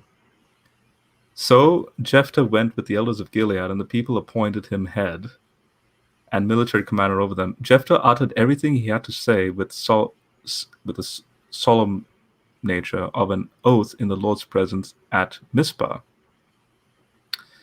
But what's interesting is this language of Lord's presence at Mizpah. So it's Milcom worship, and even though there's this so-called solemn act, Yahweh is the main hindsight in all this, but there's no, and so this is why it's a foolish vow. There's no, they don't take, they're not afraid to realize that is idolatry. So like for example, like Acts 17, Paul approaches all the idols. He's like, look, you're very religious. There's all these gods. Mm-hmm. Even this unknown God altar that you have, I'm going to use that to say, hey, you're forgetting about the one true God, and only He you should worship. So the moment you then start to get into a confusing polytheistic mode of worship, then do you start to get a confusion of ethics. And in this sense, notice who's actually inspiring Jephthah to do the sacrifice. It's not Yahweh. It's these other deities or these other religious contexts and superstitions. That is, how ironic, non-biblical, as to then the means as to why there's the suffering that happens. God's not to blame for that. And then God still, in hindsight of that, God still finds a way to bring good out of it. Yeah. I hope that answers the question, but I mean, trust me, I'm amalgamating a lot of. Yeah, I'm sure there's probably you could probably talk for an hour about that. So, but I will go back and look at that. So this comes from Yea Roar for Christ. Question: do you believe Jesus is God the Father? No, He's God the Son. Okay. But I don't know if you want me to expand on that. Yeah, but, Yea Roar for Christ says Jesus is God the Father. That's what I believe. So can you explain why you don't believe that? I don't believe it because of the way the truth of the Trinity in its Orthodox framework, the way it finally became its final creedal form, say by the time you reach Nicaea and say the Athanasian Creed. But what transpired before even the New Testament came about, again, goes along the same trajectory. And I'll try and summarize it the best I can. But basically in the Old Testament period, especially in the intertestamental period, you have this perception or this I guess also question about how does God actually function? Just God, like ontologically, how does He work? So, for example, in Genesis 1, when it says, "And God said that there be light," or like in Proverbs 8, you have the wisdom of God thinking, or like God has a thought, and the ancient Israelites understood this very well. They were like, look, God is, if He's omni, that means He's without time, so He's eternal. So they had these sophisticated perspectives about God. So if He has a thought, but hang on, the thought can't be a finite thing because it originates with God. So in other words, here's God, right? Now the thought, imagine this is the thought, which is the wisdom element of God. The thought can't be finite, because if the thought is finite, that means God is finite, and that means now open theism is possible. But if God is eternal, ontologically, then the thought or His wisdom element is eternal.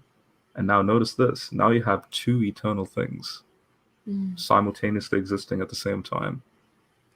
So then this became what's called the two powers in heaven before Christianity. I don't know if you've come across that term before, but in fact, there was an entire study written on this, literally called The Two Powers in Heaven, by a guy named Alan Siegel in the 70s. His argument was, why were Jews comfortable when they realized the truth about Jesus? Why were they comfortable calling Jesus Yahweh or associating Him with God, right? So, to cut the story short, look at John chapter 1, verse 18. It says, no one has seen God. Because don't forget, John is depending on that intertestamental discussion about the two powers. And I'll explain what this two powers is in a moment. So John says, no one has seen God. But then he suddenly says, but the unique God who is at the Father's side. This is now going into why Jesus can't be the Father. So we're talking about persons in the Godhead. So notice, at the Father's side. So this other entity who's called the monogenes theos, the unique God. The King James has unique Son, but the oldest Greek manuscripts have theos, their God, which means that the Son, which is Jesus, is theos, but is at the Father's side. So you have, think John 1 verse 1, in the beginning was the Word, but the Word was with God. Literally in the Greek, when it says the Word was with God, the Word is face to face with God. Or like Psalm 110, the Lord told my Lord, sit at my right hand. Daniel 7, the Ancient of Days, and then the Son of Man on the clouds approaching each other. So in the Old Testament, this thing called the two powers in heaven. So when John says no one has seen God, hang on, but Adam and Eve saw God. Didn't Moses see God in some sense? Didn't Isaiah see God, like in Isaiah 6? But then he clarifies by saying it's the unique God who's at the Father's side that has exegeted him or revealed him. So then when we see those things take place in the Old Testament, the two powers is where you have power number one, which we call the Father in Christian speak, and then power number two, which is the tangible, more visible power. And you have like a hierarchy. So there's the Father, but then the wisdom element is the one that separates away from the Father to then interact with the creatures. The two powers then became this thing called the two Yahwehs. So like Genesis 18, you have Yahweh eating Abraham's, very interestingly, non-kosher meal. So before kosher was a thing, he's having a non-kosher meal. And then in chapter 19, verse 24, when Sodom and Gomorrah is being destroyed, it says, and the Lord told my Lord, that's from Psalm 110. In Genesis 19:24, it says, and the Lord rained sulfur and fire from the Lord out of heaven. So the Lord, that's with Abraham, is raining sulfur and fire from the Lord. The big, for me, this is what to answer the question, Jesus nails it in Mark 14. If you go to Mark 14, verse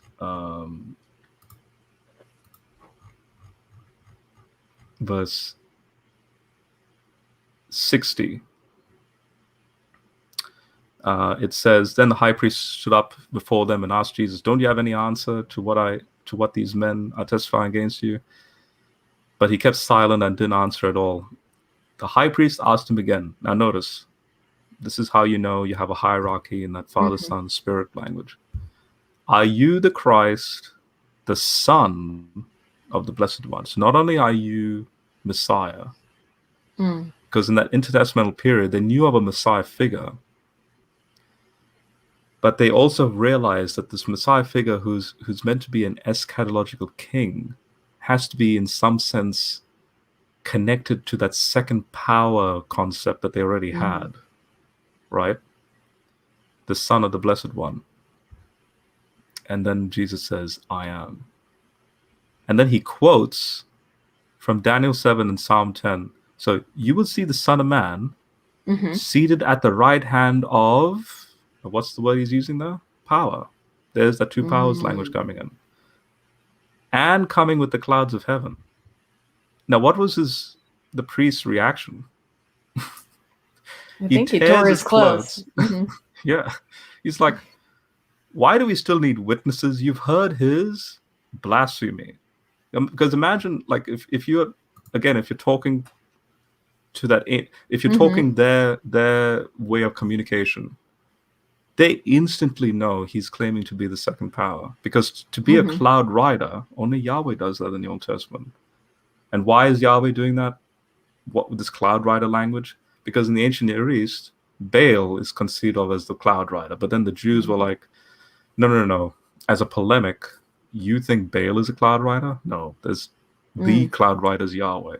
But the point is, no creature is a cloud rider, because cloud, again in that ancient language, what connotated angels, because say the angels, the cherubim are what upholds the platform. And so in other words, remember, like in the Gospels, you see Jesus saying the Son of Man will come down with his angels, will then distribute the angels out. Like, so in other words, Jesus, you're claiming to be sovereign over angels, you're the cloud rider, and you're seated at the right hand of power, and you're that Son of Man figure in Daniel 7. So in other words, you're that second power, that second Yahweh figure.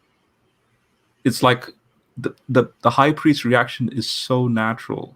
Is like, I'm not surprised that he reacts like that, because Jesus is saying, I am the Son of the Blessed One, who is that second power. Yeah. Cool. Okay, here's another question from Luke. I am friends with many atheists and agnostics. Some have their hearts wholly hard against God. Some are slowly softening. How do I get those whose hearts are hard and are against, get to those whose hearts are hard and are against God?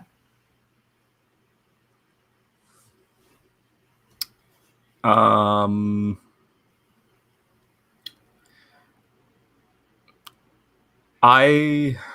would, again,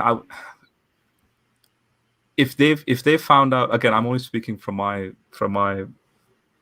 atheist background, and even with my atheist friends, who, by the way, I can share quickly that they're thoroughly encouraged by my walk, and they've definitely so-called, quote unquote, softened up, I guess. But let me just, I think there's a problem with the terminology here, like this hardness of heart against God. It's not that they're hard-hearted. The only means that they could be hard-hearted is if they have a genuine knowledge of God, like they already know all the data points I've just shared, and then they're willfully like hating on God. Like, that's probably the only way I can think of that they're doing that. And I know that a lot of atheists are not in that mode, purely because I know, I mean, this may sound arrogant of me to say this, but I know a lot of them haven't even done, say, the work I've done to then, with a clear conscience, then say, look, these are the data points, and whether it's up to me. At the end of the day, it's still up to me whether to be honest with the data points or not. So all I would say is be sympathetic to the fact that I was once probably the best word to describe me in my atheism was my apathy. Because it's like, I don't see any reasons to, like, and it's not like I felt I was in a bad moment in my life, or like God was out to judge me. I just thought, it's just one of those, I know my family's religious, but that invested interest to then do this hard work that I've just done. Something needs to happen for me to then go through that process. And that invested interest, like, in other words, imagine telling your atheist friend, spend like the next year doing a devotional Bible study, like actually going down and reading commentaries and exegeting through the Hebrew and the Greek. And like, can you imagine actually asking an atheist friend to do that? They'll just be like, are you mad? I've got better things to do. You see, something has to motivate them to think in order to then do that, right? Encouragement to do that. It doesn't mean that they are hard-hearted. It's just they don't, in that moment, they don't have any interest. So you need to find a bridge or a means to then make them invested to do that. For me, it was my opa's funeral that then made me sort of pump the brakes about just my own life stuff for me to go into this journey, even if it means sacrificing maybe my career, potential career in certain areas, and like holding off all that stuff, because you can't do everything at the same time, right? And then that being said, I would also foster a critical approach of being open and honest about data points scientifically. So what's called the Popper method. So if an atheist brings up problems like, hey, look, I did have an invested interest, but then I've come across these certain problems, and I just know that these are not valid scientifically, be honest and agree with that person. They're not lying. They're not out to try and, again, it depends on the atheist, but there are atheists that are genuine there, that care about data. They're data driven. So then try and bridge and say, look, but then there are Christian thinkers who also sympathize with your point, but then they've actually provided solutions to this sort of thing. Because they've done they may be specializing in other areas, or maybe they've come across things or put things to the test in a certain way to then go, oh, there's the blind spot that you have as to why you're rejecting it, but now you don't. There's no need now to reject it because look, there's this data point. So if you approach it from that angle, it communicates to the person that you care not so much about trying to have like a statistic of how many people you can bring into church. Because again, something I've noticed as well is this, like, oh, we need to get as many people saved, and that's true. But then it just becomes like a numbers game. In other words, quantity over quality sort of thing, right? I'm after quality over quantity in my approach. And people, when people see that in you, they see integrity, and they then they respect that. Yeah. Cool. Well, thank you for sharing all this. And there's still some more questions that we didn't quite get to, and some good comments in the chat, people thanking you for your answers and for glorifying God. But we are at 2 hours. So I just want to ask you like one final question and then just kind of wrap it up. And I guess that is, and J Mike is putting some comments in here, and I hope this will kind of help with J Mike's questions, even though it's not answering it directly. But Rob, what would you say to people who have honestly sought, maybe not into the depth that you have, but who don't find God's existence obvious and have a hard time, believing? Like, what are your recommendations for those people, or how do you believe that they can come to faith?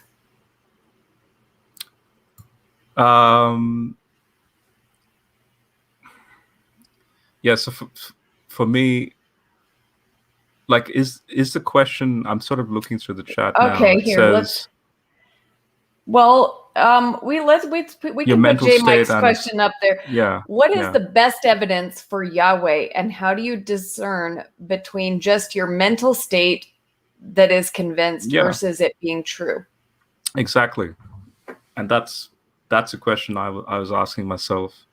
Am I doing any sort of pattern seeking here to verify those two questions I originally asked myself at the funeral? What's the most sufficient means God can reveal himself, and what's the most sufficient means he can solve chaos conf, all that stuff.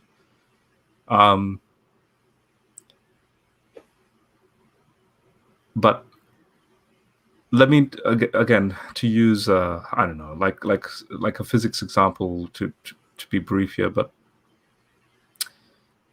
I could go into the lab pre-Christian and derive multivariate calculus equations, the whole GPS system analogy again. I could do what works, what's obviously based on logic and systematic data, and what's true and all that stuff. But as far as and then I could have some form of euphoria, fascination about the fact that it does work, the way the equations are beautiful, all that stuff. But there's ultimately no grounding reason as to why I need to do it this way at all.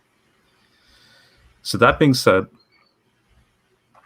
in hindsight now of Jesus and God, if I go back into the lab, it's like, in Jeremiah 31 and 33 and practically the whole Bible, like this concept of the Logos, which means that this is why the universe is uniform. This is why the universe is orderly, not chaotic. It's rigid because God has made a covenant with the laws of nature. And so every time I go into the lab, it's like I'm actually enjoying writing these equations out, because it's this realization that we're all mini logoses in hindsight of an ordered, Godhead that keeps everything in functional order for now, as to why I can write and do what I do.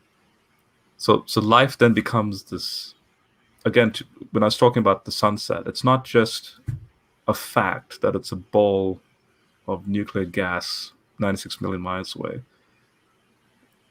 You can start perceiving reality in different angles. So that being said, when I was talking about this apathy to the math equations in the lab, the same sort of approach I had with the biblical data. So, for example, the historicity of Jesus, and then the realization that he is indeed God incarnate 2,000 years ago, based on just the raw data. Notice that I had no emotional attachment to Jesus up until the moment when I did then take that leap forward in faith to then, the Matthew 11, the yoke is easy moment. So in other words, I was believing in God and the reality of the cross and the resurrection and all that purely from just a data-driven, like, here's the data points. My emotional attachment came after, but before the emotional attachment came, it's just like how if Einstein came up with relativity, okay, Einstein, that's all well and good, but I need verifiable evidence that relativity is a thing. Sure enough, the eclipse that took place in the 1920s, and sure enough, the GPS system that depends on general relativity with time dilation and all that. Like, is the data true or not? And if it's true, you utilize it, and it's because because it works. You see, and you don't need an emotional attachment. It's just whether it's true or not. And yes, it does become a very mundane thing. It's kind of like number crunching. It's just repetitive every day. Yeah. And so imagine the Bible or the reality of what happened 2,000 years ago. And it just has to happen this one time. It could have happened 5 minutes ago, but it happened 2,000 years ago, where God becomes man, does what he does, and then boom, that's it. That's all the data points I need, even if it's 2,000 years ago, to realize God exists. But then the questioner is getting at more so the emotional aspect of, well, I want that, I want that attachment. Like I want to be. It sounds like this language of being wanted, or where God is there personally. Think like Jeremiah 18. When God's shoulder to shoulder with Abraham, having a frank discussion about a city. Like those very intimate moments. You see, because the question is getting at this with this like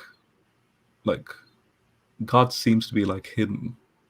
Again, think like the Matrix. Morpheus is hidden. Yeah. The only way Morpheus is hidden is because he's not in the Matrix. He has to first enter in, then he's around, right? But does Morpheus have to keep doing that all the time? Imagine like Neo going, Morpheus, where are you now? I don't believe you exist because you're not here at the moment. It's like, that's ludicrous to keep thinking, come on, Morpheus, I need to keep entering into the Matrix. The fact is, you just know that one time he exists. That's all I need. But that relational aspect, where now they become friends in the movie, can only happen if Neo exits the Matrix. And so that's the Christian message. If we exit out through Jesus, to be glorified, that language, that's the hope and the message and the theology. Yes. So, and in some ways, you have to take the pill to know that it's true, right? Yeah. Like in some ways, you remain, in the matrix until you take the pill. So it's kind of like the leap of faith comes first. You've got to make the choice to take the pill, but then this whole world opens up to you. So, it's in some ways, there are some things that God does not allow people to experience who are outside of the faith, and some secrets of God that he reveals to you in the spirit as you seek him. J. Mike has put a lot more in here, and I don't know if you want to answer this question, but he's put more stuff in here. But J. Mike, I would love to have a longer conversation with you another time, and I'm sure that Robert would too. But so I'm just going to put this last thing. Wouldn't it be the case that God ultimately knows what would convince me? Why would it be my fault if God knows exactly what it would take to make me a believer? Yeah, and I'm not. That's the thing. I think don't feel like you're a victim or like it's your fault, or yes, God knows every like I said at the start of this interview, when I said my testimony is unique to me, but that doesn't discount the uniqueness of other testimonies, because guess what? That's what makes the whole conversation beautiful. Imagine if everyone had the same testimony. It's like, that is so boring. Everyone has an equally valid testimony. And God is working in that, because guess what? That again is testimonial to the fact that God is so large that he can accommodate all these unique testimonies. And so all I would say is, look, I'm just sharing you my experience in my realization that even if I had 100% knowledge of the gospel and the facts of the gospel and what happened 2,000 years ago, okay, whoop-de-doo. That in no way would then cause me to then have a moment of, oh, now I need to be a Christian or something. Because guess what? All you've done is you just verified the historicity of the resurrection and Jesus and God's existence. At the end of the day, it's like, if God exists, like imagine if literally right now, if God is right here, Yeah. It's like, now what? Now what would transpire? How would that discussion happen or take place? It's like you and I right now. Like, I know you're a living person across the globe right now. You're talking to me. Okay, whoop-de-doo. Like, the only way this discussion we're having right now can be special is if we then engage in a conversation, in a type of relationship. And in other words, we are minds in communication, or we have, or there's something to talk about, or it's like, that's what I see the biblical narrative and God's interaction with humanity, which, by the way, it's not like he's having to just talk to just you. He's talking to like 8 other billion people at the same time for thousands of years. And, and he's working with that. And then the hope and the plan is this thing we call the resurrection. And so in other words, reality is so much bigger and larger than you might initially think. And then that emotional aspect of this thing we call belief, or believing in the gospel, or believing in Jesus. Okay, so I'll close it with this. I'll use Polycarp as an example of this. The martyrdom of Polycarp. I was fascinated to discover that the word atheist doesn't mean like lack of belief in a god or something like that. Originally, the ancient Greeks used the word atheos, and you see this like in Ephesians 2 when Paul says, "You were in the world without God." and the Greek word is atheos there. What he's saying there is your association with this entity, where you didn't have a, again, it comes down to that relationship aspect. You didn't have an association. So when Polycarp was about to be martyred, burnt at the stake, you had the proconsul approaching Polycarp in front of this huge stadium of all these Greco-Roman pagans, of the Greco-Roman gods that they worshipped. Now the Christians were atheists to the Greco-Roman gods. Now, does this mean the Greco-Roman gods don't exist? No, because the word means to be associated with these gods, and naturally a Christian is not going to be associated with Zeus. But he's not denying the existence of Zeus. It's just that I have no affinity or no care about Zeus. Okay, if Zeus exists, whoop-de-doo, I don't care.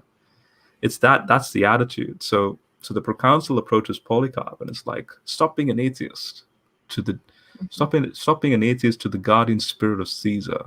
Revile Christ, and then you'll be saved. So then Polycarp is like, for 86 years, he's done me no harm and wrong. Why should I, disregard my king and my savior? So then he goes, okay, motion to your Christian brothers and sisters, away with the atheists. So then, and this is the humorous touch in the story, he motions to the stadium of all the non-Christians, away with the atheists. But what he's basically saying is, they're not atheists like in our modern vocabulary. They're people who don't associate with Yahweh or Jesus. They're still religious, but they don't associate with the true God. You see, it's that's where I'm going, trying to communicate here. Now in hindsight, I was an atheist in that association sense. It's like a bit of apathy. It's kind of like, I'm in this reality, kind of Neo, like he's an atheist to Morpheus. Does this mean Morpheus doesn't exist? No, he's just, unless Morpheus directly comes in and has that relationship interaction. Yeah, it's like that. And then even if Morpheus were to enter in, Neo still has a choice to ignore him, but he doesn't. Neo follows on with, he's intrigued, he wants to learn more. So it's kind of like that. It's like when I'm seeing the data points coming out, again, like the GPS system, it's like, it's true. It is a fact of reality that relativity is true. I can't dismiss it. Same thing with the biblical data. It's like, it's true. I can't dismiss it. Okay, so I'm not dismissing it. But there's still that extra sort of like icing on the cake moment where, but do you want to identify with it? That's now, notice, that's when you take on further connotations of like say baptism, or the sinner's prayer, or those are the like, in other words, I want to become now associated in this relationship sense. I want to be identified in his death, burial, and resurrection. This, like, that's the next step you take. Even if the data points are true, you still have the option whether to accept it like that or not. And I chose to accept it.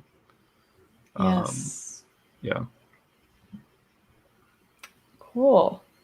Thank you for sharing. And J. Mike, may the Lord reveal himself to you, and may you have that encounter, where Morpheus comes to Neo. And just want to encourage you too, that Neo was seeking the truth. And it seems that you are seeking the truth, that you're wanting to know the truth. And, I believe that whoever wants to know the truth, Jesus said, if you seek, you will find. Yeah. So, it doesn't always happen in the timetable exactly as we want it to. There's been lots of times when I've sought God for an answer on something, and the answer came sometimes years later. So, God has his ways of working. Suddenly you get like a deja vu, right? Like, whoa, that, yeah. And the movie starts with it hit the computer screen when the movie starts in his room. If you remember him sleeping, the movie starts with searching, the word searching, and then Morpheus's face on the computer screen. And the next thing is Trinity's son message, wake up. It's all that symbolism. So powerful. Yeah. Yes. Yeah. Awesome. Thank you so much for sharing today, Rob. No worries. Thank you for having me on, and I hope it's been a blessing to you and your audience. And yes, it has. And thank you all who participated in the chat, and God bless you guys. God bless everyone.